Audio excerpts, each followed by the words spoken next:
we're going to be serious.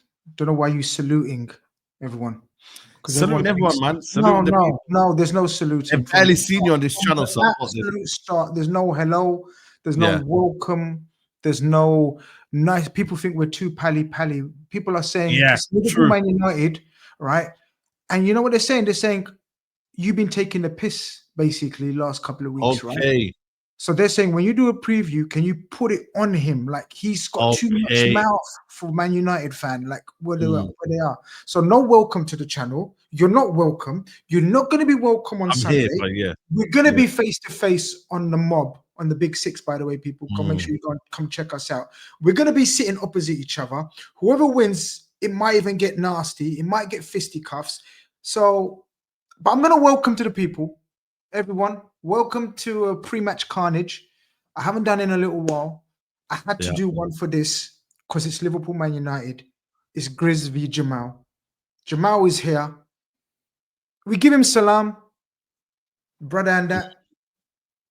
All right, we have to be good Muslims and we have to welcome our guests from that aspect, from an Mm. Islamic point of view and a good moral point of view.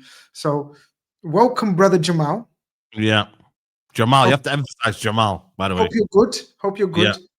Yeah. Hope your team are shit. And I hope Yeah. your team is shit on Sunday as well. But listen, people, smash the like button. Leave us your thoughts and views and opinions, how you think the game's going to go. We're going to get into it. We're going to talk about Liverpool, Man United, Sunday. Second V, where are you these days? I don't know. I think we're ninth. We've, We're we've, 6 points been, behind you. we've been joking and bantering Man United for like years now, right? Ever since me and you got to know each other, it's been downhill for United. It's mad in its peak for you. The whole Big Because Six has been when mad. we first got to know each other, right, it was quite all right. it was quite level. Like Klopp Yeah. had just come in, Yeah. we weren't set. You guys had Mourinho, that era. No, we had Ole Gunnar Solskjaer. Ole Gunnar Solskjaer. And we had a second and third season, and then it fell apart. Yeah. Then Ten Hag came in, got third in his first season. We got a bit gas. Then it was eighth. Gradually. No, just gradually. Well, I mean, where did it turn for you? Like you personally, because you look, since I've known you, you've always been a positive. You don't look at the pessimism. You like any glimmer of hope. You want to grab that, and I get it. Like, come on, this could be the turning point. The amount of videos I've seen of you do the turning point. This is it, where you're walking up and down the Old Trafford pitch, and you're thinking this is the comeback. But I want to ask you the opposite question. When did you think, oh shit? Was it a signing of a player, a coach, a sacking, hiring of a manager, football director? What was the turning point where you thought, oh shit, we're in trouble? I think for me, I can't lie to you, man. The Mourinho era was dark, man. Even though we won trophies, it was dark in terms of how nasty it was. He didn't really like the players. He fell out with a couple of the players. He was toxic in terms of, heritage. Me. 3 trophies. And that's Mourinho. You're never going to change him, innit? But I felt like that was a nasty period. Then they kind of went down the route of like loving Ollie and let's love the football club again. But it's just been up and down with Man United, bro. More down, don't get me wrong. We have been good in that period. I mean, not digging at Arsenal, but Arsenal would love this sort of period that we're having in the last 6 years than what they've been throwing up for the past. Do you think so? That's a good question. You know that.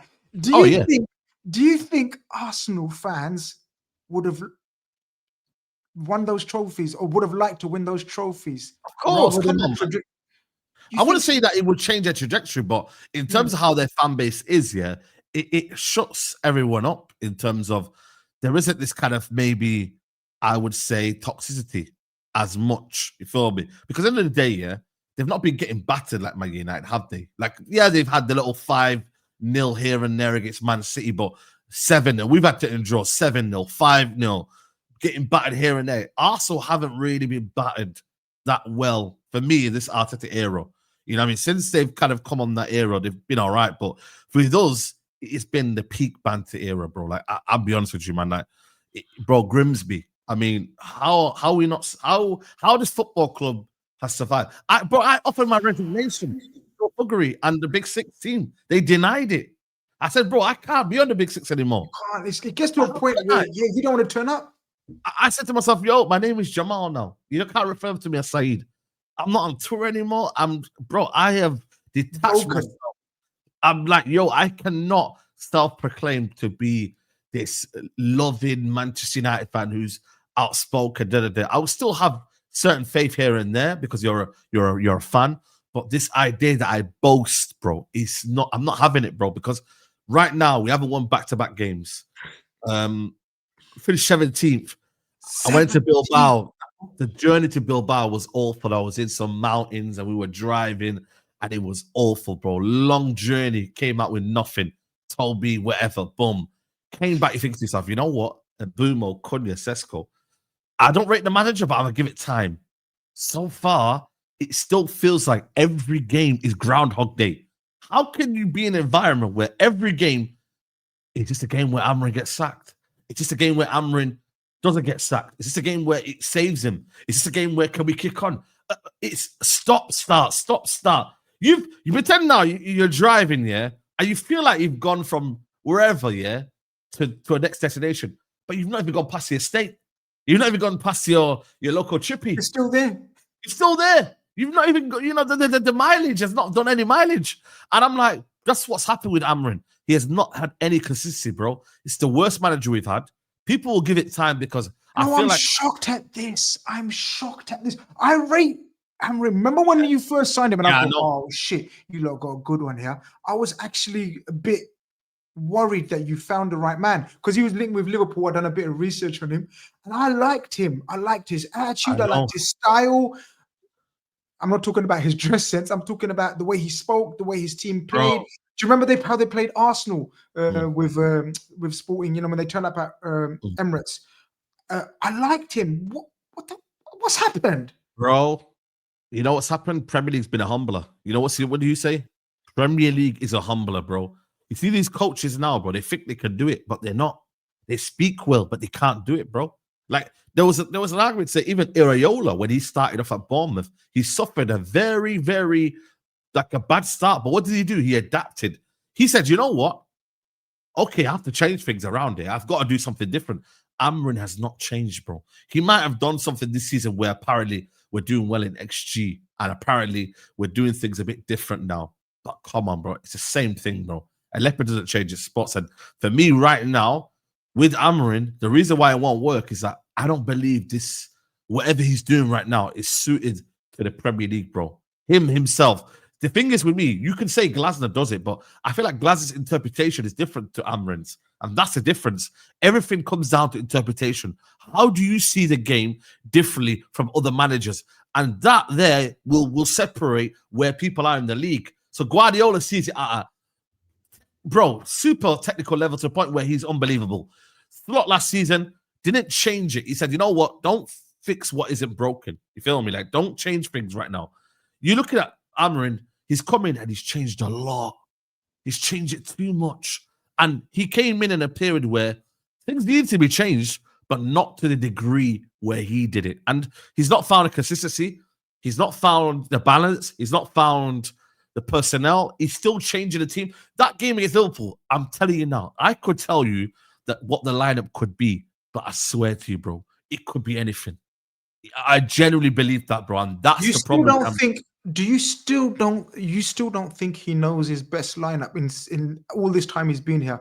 Do you think there's one lineup that you think if everyone's fit, this is his strong lineup? Because we're going to get to Liverpool as well. Because I genuinely, I don't think Slot knows his strongest lineup as well, but for different reasons. Yeah, like for different reasons. We've got too many good players. Do you think you got a strongest one? That's our line. That's our 11.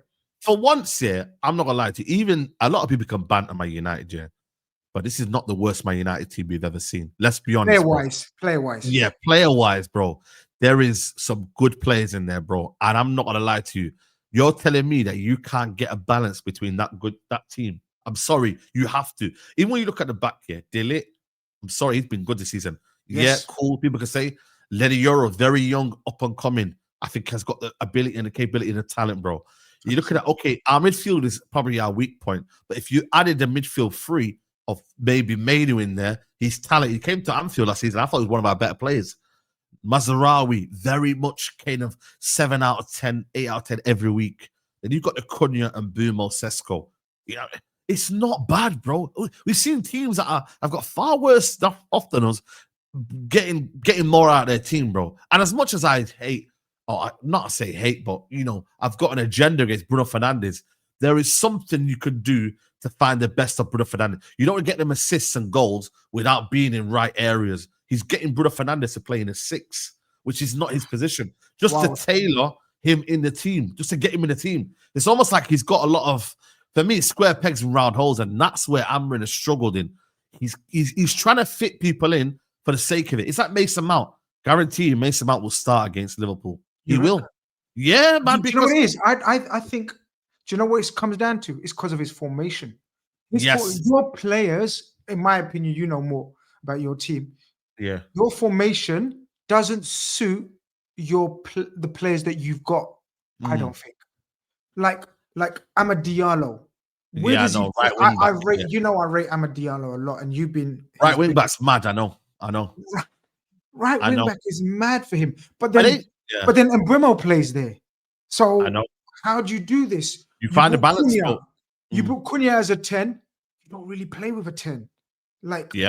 You know, I think, but then you got Bruno and Cunha who want to occupy the same positions. Same places. Same play. And it's sort of the same kind of player where they want to both pick up the ball and be the main man. I thought originally, I'm a Diallo right wing back. I'm like, you see Crystal Palace, the way Munoz plays right wing back and Ahmad are two different things, bro. Yeah. Munoz actually, have you seen Munoz's energy? But not only his energy, but the way he kind of almost makes his runs. I don't know if you see the game against Everton. I think Jamie Carragher made some analysis, and the way his goal happened, bro, that is tactical development in terms of training ground. Ahmad is more free spirit, man. Yeah, you know man, he's an attacker. Yeah, so he just wants to do his thing. Give him the ball, let him do his thing in and around the box. Wants to go back. He wants to help out. He wants to defend. Look, ban Jamie Carragher, man. You know, Grizz Khan analyzed his Munoz before, man. I said he's the best right back outside the top 6. Like, forget top 6. I think he's top 3 fullbacks in the country. I think he's a machine and a monster. Oh, he reminds me a lot of Zabaleta from Man City. Oh, I like that. I like that, you know. You know when we get serious in it, we analyze. Come on, G, spud me, G, but not allowed. I'm not spudding you. No, man, get out, man. Ed. But listen to me. Sunday. Yeah. I know you're gonna try to downplay it, and obviously we done. The pressure's on you, bro. The pressure's on you. You know what I've noticed here? Hold on a minute. I didn't want to say the big 6 here. I hear it. United in this game are irrelevant. No, I'm not. Let me break it down. Yes, cool. Us as United fans, we're going to be happy that we won. But in the grand scheme of things, when we're doing podcasts, when we talk about media, what are people going to talk about? Either Liverpool won and they're back on track, or Liverpool lost and it's 4 games in a row, 3 Premier League losses in a row. This is why I'm saying in the context of that, Man United in this fixture, it's irrelevant, bro. Because win, lose, or draw, the conversation can be about Liverpool. Do you get it? United will be okay. We won. Amorim is unbelievable. It's back-to-back wins. Yeah, this is why it's dangerous. Yeah. Now I know every man and his dog is saying Liverpool. Just have to. Because everyone's got eyes on you. Yeah. Everyone has got eyes on us. You're spot on. The pressure is fully on us. Yeah, we can't. This is why you know, I've been saying don't scared. I'm not scared. No, I'm not scared. I'm not scared. Don't go anywhere. Yeah. I'm not scared. Yeah. I'm just a little bit worried. I'm a little bit worried. Yeah. Because you've rocked up to Anfield. Yeah. I don't know what you think, but in worse situations, like worse form maybe. Like you're actually you've actually won a game of football. You're 6th, 7th or something, you're saying. Yeah. Right? Yeah. You've actually rocked up to Anfield last couple of seasons and managed to get a result somehow. Some way. Look, the first one was mad. like 2 seasons ago, like your keeper was insane, save after save, chance after chance. Last season, you actually played well. You was actually solid, and I think a draw was a fair result. Yeah. This Sunday, what is your realistic aspiration? Because you got no pressure. I know you rocked up to City and you was thinking, yeah, man, it's a free hit. This is a free hit for you. You think you can rock up to Anfield? The pressure's on us. We're not playing well. Bro, you're just going to enjoy your day out, isn't it? It's a day out for you. I hate the word free hit, but it is free hit It for is. Amorim because in a way that, you know, Manchester United don't expect to get anything here. And if Man United do get beat, there's no one going to really cook in Man United, bro. Like, as much as you want to, and you have all the means to, but you're not, because not only has Jim Rackett said he's got 3 years, quote unquote, his words, but then also it's like, well, that was expected.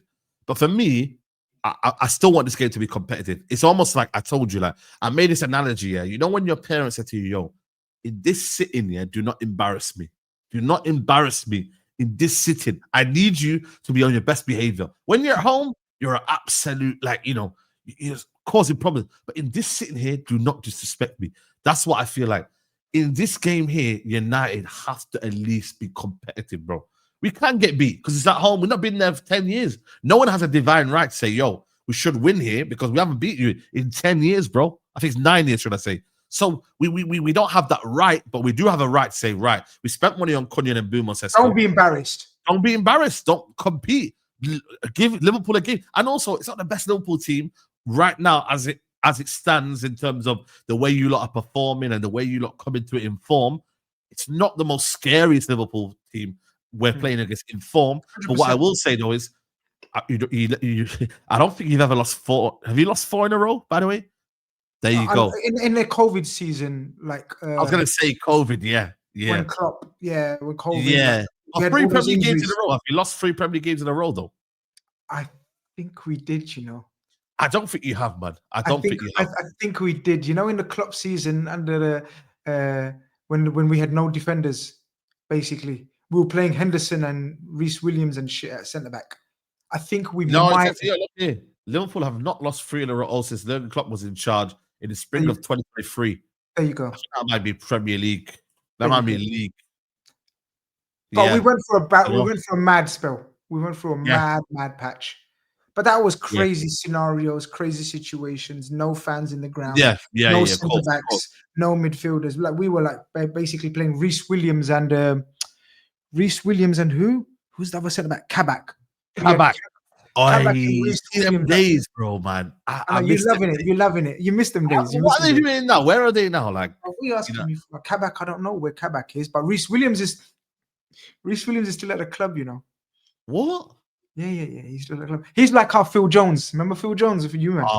You know what? That is sad though. I don't want to laugh at that because it's one of them. Like he's your Phil Jones. Like, actually, not like Phil Jones because Phil Jones played for England, innit? Oh, yeah, he like played for England. That one, yeah. But Reece Williams is still at the club. But listen, forget Reece Williams and every man.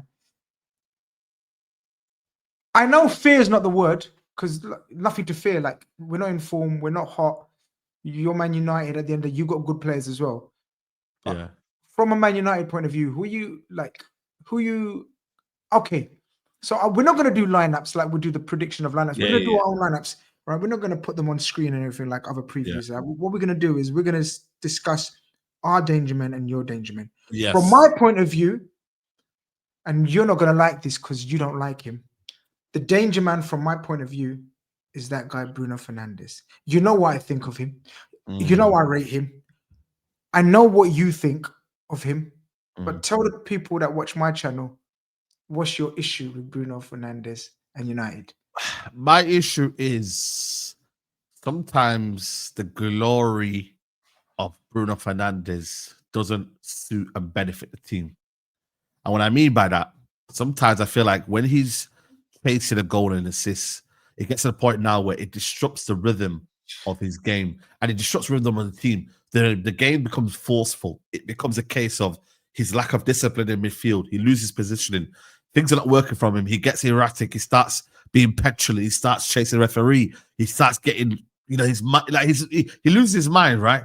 And then you just don't see the Bruno Fernandes of what you may perceive or what the people see. So I believe, like, people don't see the other side of Bruno Fernandes, which I believe if we didn't have him, and I firmly believe that we would be a better team overall. It might not be overnight, but overall, United would be a team where we would see a shape that doesn't rely on one player to be that kind of guy that has a lot of volume, passing, corners, everything. And it revolves around the team. And I said that about Rashford. United need to get rid of Rashford.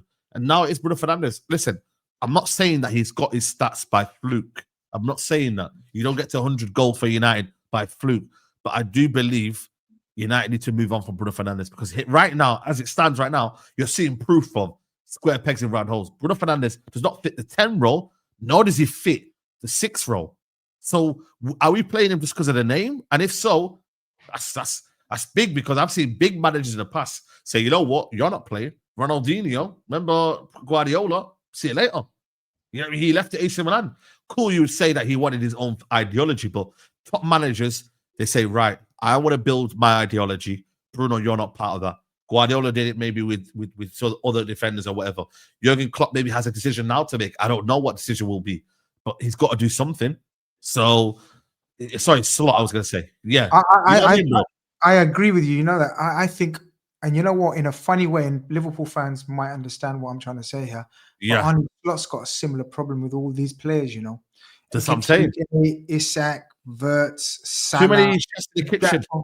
Yeah, so we need to find a formation. So how you're talking about you need to find a formation to suit Bruno, because I think Bruno's a quality player. I can't stand him, right? Can't stand him, especially from a Liverpool point of view, but he's a quality player. And I would love to have him as a player in my squad, in my team. I think he's my danger man. Who's your danger man from your point of view, from our squad, our team?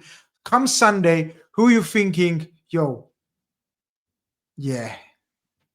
I think I might have an idea, but go on. I think it's Ekatike. I can't lie to you, bro. Hey, man, I thought you were gonna say your owner. What do you mean? The owner? No, man, the owner of Man United. No, Salah. Yeah, I know. For me, I'm gonna say Salah, but you know, let me land on Ekatike. Let me give it. You know what I mean? I think Ekatike for me.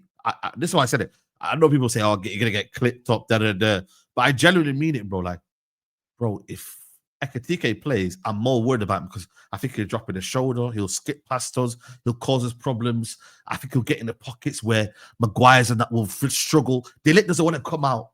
You think De Ligt wants to come out and run around? Whereas Isak, maybe. I think Isak right now, as it stands, because it's not Isak his full capacity, will make it easy. He'll just kind of just stay in that areas where I think De Ligt and them will enjoy. Ekatike will go in the left, drop in the shoulder, but he'll do things where I feel like, oh my god, man, he's too good. Like Galatasaray game. Did you watch the Galatasaray game, by the way, where he was in the left side? Yeah, he did some skill, and then the ball went into the middle. And Liverpool went on a break, and I feel like he's only capable of. Not saying Isak isn't capable of that. I just think Ekatike a bit more silkier, a bit more nice on the ball, which I think for me, we don't want to be playing against. And obviously Salah, because you're right, he does have Man United's number. So funny enough, Gakpo always rises up against Man United. I'm not going to lie to you. He does always rise up against Man United. And I'm going to say Kirkers. I think Kirkers, this might be his game. Oh, wow. He's a passion merchant. He's a passion merchant. Oh, I watched the game against Everton, yeah, and I thought he was on par with Gravenberch, man of the match. And he is a passion merchant. He's the guy I'm worried about making this where the crowd get involved. Tackles flying in. Yeah. Like a young Robbo. Yeah. So that's why I'm like, please, man. Like Kirk, I hope he gets an early yellow card. And it's a shit game. It's a shit game for him. Because I've got a belief that if he gets going, Liverpool get going in that way of like tackles flying in, up and down, passion. Like, I don't want him to do that because against Everton, he for me was outstanding in that game, bro. And he kept whoever was on that side quiet. And Dai, which was he's a task, he's a handful, good player. Yeah, I'm gonna ask you for what you think the lineup's gonna be. We know the formation. He don't change. He don't give a shit. Yeah, no. I'm hoping Lemon starts. Lemon starts. Lemon's. Has he been starting though? What's the situation? Well, he started first against Sunderland, but I just feel like for me, why Why rotate? You don't Oh, rotate. so he's bro. going to start then, right? Yeah, well, I hope. I don't think he will, but I'm putting him in there, which I Okay. think will be Bayande. Amad Mazraoui. Diallo.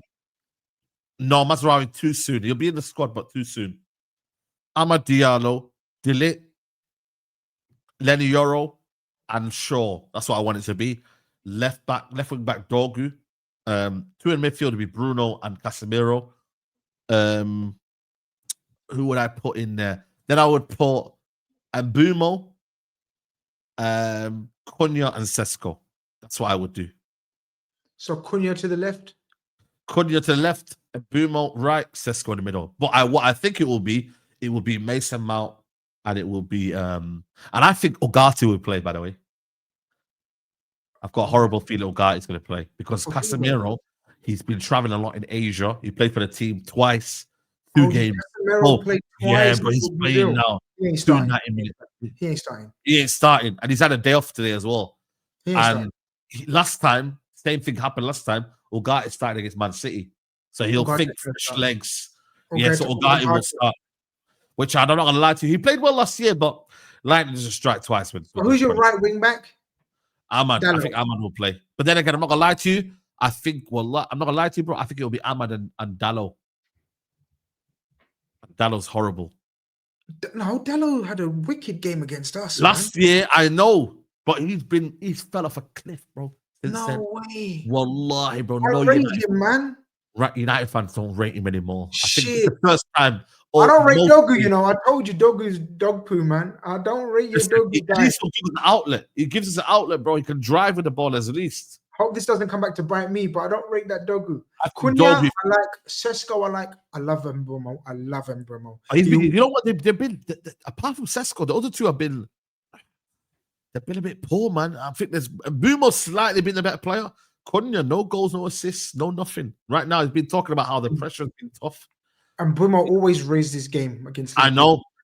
So I'm not looking for. Sometimes we say we are too forward thinking. Maybe that's the problem with United. Too forward thinking, maybe. I think our lineup's going to be difficult to predict as well. I'm going to try to do it. I think obviously Mamadashvili is going to be in goal, which I think is a wicked advantage for you. Not that Mamadashvili's not good. Alisson, we know he's a monster and he has brilliant games against you lot. I think it's going to be Bradley right back. I think Konate will be fit, inshallah. Konate and Virgil. And I think Kirkes. Some people are asking for Robertson to come back. It's going to be Kirkes. I think in midfield, it's going to be Gravenberch, Szoboszlai. Bro, if there's a time for him to arrive, it's probably now. Is it Wirtz or McAllister? If Wirtz arrives against one line, I might crash out, bro. Oh, I need this, man, because you've been doing too much on Wirtz, man. I need this to happen, man. I know. For just to mash you up. But I don't know, man. It might be McAllister in midfield. I think Gakpo is going to start. I think Isak is going to start, and I think Salah's going to start. So I think it's going to be Wirtz or McAllister in the 10 with Gravenberch and Szoboszlai. Who do you want to see from your point of view? Wirtz or McAllister in there? For me, I'd want to play against McAllister because I feel like Wirtz, as bad as you change your tune, you're too much. You're too. No, funny. But you know what? Hear me out because I feel like with McAllister, I feel like he's been very slow, man. We don't mind the slow. He's been very, very lethargic. With Wirtz, I ain't gonna lie to you, bro. There can be magical moments, and I just you know what I mean, bro. Like, ladies and gentlemen, we got him. No, but I'm just saying, though, you get my point, though. Like, I'd rather face McAllister because it's like he's not gonna do anything that I know is gonna hurt me in a sense. I see. He's not at his full power. I know when McAllister's at his full power and he's playing out of this world. With Wirtz, I'm scared of he might do something. He might arrive and come on, bro. You can't go on 10. Double 10. Of course you can, man. We love that business, man. We don't listen. Can we dream? Man, no stupid 00 wherever you reached, man, and you started. You started that. I swear down. I never. I actually don't like it. I actually don't like that whole idea of this 00s, but it's become a thing in football. You know what I mean? It's one of them ones where. What can you do? Come Sunday in the studio, Big Six studio, come Sunday, whatever time it finishes, 6:30 or whatever, 6 Yeah, o'clock. 6:30. Yeah, finish. The Yeah. only stat I'm going to be interested is in the scoreline. Inshallah, I've predicted 2-0. What was your prediction? 2-2. Ladies and gentlemen, Yeah. there is a nice little comprehensive preview build up. I hope you've enjoyed it. Me and Jamal have predicted game predictions. We've given up lineup predictions, and now we're just going to sit back on the sofa on Sunday and see what happens. People, thank you very much for viewing. You already know what time it is with SAEED TV. Go and check out his channel. Subscribe to him if you haven't. And people that are watching on his side, thank you for liking, for subscribing. Let us know before the game starts your predictions for what's going to happen Sunday. Whatever happens, it's going to be peak for someone come Sunday evening. Ladies and gentlemen, thank you very much for tuning in. Peace, love, and tranquility to